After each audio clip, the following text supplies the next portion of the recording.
All right, we're about to dive into one of the most ancient stories ever told, but we're going to look at it through a totally different lens, a modern, strategic lens. Think of this not as an old legend, but as the ultimate business case study. So let's just start with this question. Imagine Joseph, this figure from the ancient scriptures, walks into a job interview today, 2025. He's sitting across from a recruiter at, I don't know, a major tech company or a huge investment bank. What would his title even be? Thinking about it this way totally changes the game. Because really, when you peel back all the layers of history, what you find isn't just a religious or historical figure. You find the perfect blueprint for a world-class modern executive. So, what's the answer? He wouldn't just be some senior manager. No way. His title would be Chief Strategy and Transformation Officer, and here's why that's so important. He didn't just predict the future. That's only half the battle. His real genius was in building the entire machine, the systems, the culture, the infrastructure, to completely master that future. Okay, so let's actually break down his playbook. How on earth did he take what was essentially a dream and turn it into a national strategy that literally saved an entire civilization?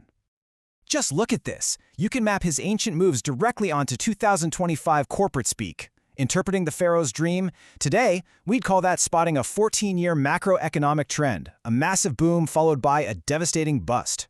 Designing a 14-year national plan, that's a corporate resilience roadmap complete with KPIs.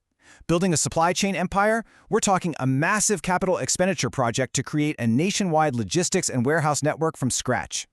He even invents a system for futures and hedging, buying grain during the surplus to control the market during the famine, making him basically the world's first chief commodities trading officer. And the result of all this? He turns Egypt into a regional superpower. That's what we call a nation-scale turnaround. Can you just imagine this resume hitting a recruiter's desk today? A 30-year-old former prisoner with 13 years of adverse experience leadership. I mean, come on, it's absolutely mind-blowing. Every venture capitalist, every Fortune 100 CEO, every head of state would be in a bidding war to get this guy on their team. In Silicon Valley, they'd call him a unicorn, a one-of-a-kind talent.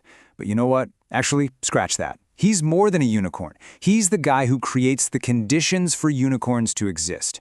He builds the ecosystem where others can thrive.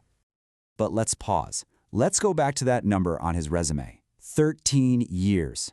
That's the part we might just glance over, but it is, without a doubt, the most important line item on there. 13 years of being betrayed, enslaved, and forgotten in a prison. That's the key to understanding how he became the leader he was. And this gets us to the heart of the matter, to what I call the preparation principle. It's the idea that the journey from the prison to the palace, that's never wasted time. That is the training ground. I mean, just look at this journey. At 17, he's betrayed and sold into slavery by his own brothers. Then he's falsely accused, thrown in a dungeon, and completely forgotten. And then, bam, at 30 years old, he walks out of that prison and becomes, practically overnight, the second most powerful man on the planet. 13 years of what looked like total failure. And this is the core message for you, for me, for anyone listening. If you feel like you're in a prison right now, a season of waiting, of setback, of feeling overlooked, you have to get this. It is not your punishment. It is your preparation. So what does that time in the dark actually produce? It forges precision. It builds a kind of spiritual authority you just can't get from a book. It develops a heart that knows how to stay faithful when there is zero evidence of a breakthrough. A spirit that learns how to forgive when it would be so much easier to be bitter. And it gives you the deep wisdom you'll need for that one critical moment when your name is finally called. Which all leads to this. If you are in that season of preparation right now, your turnaround is coming. This isn't just some feel-good line from an old story. It's a timeless principle of how life and leadership actually work. Here's the bottom line. The very same power, the same principle that turned a forgotten slave into a nation's savior is still at work today. It's still turning overlooked dreamers into the people who make history. So you need to hear this. Your throne, that place of influence you were made for, it's coming. Your interpretation, that moment of clarity where you see the solution nobody else does, it's coming. And your implementation, the season where you finally get the resources to build what you've been dreaming about, that is coming too. And when your time comes, when that turnaround finally hits, people won't just look at you and say, wow, they're successful.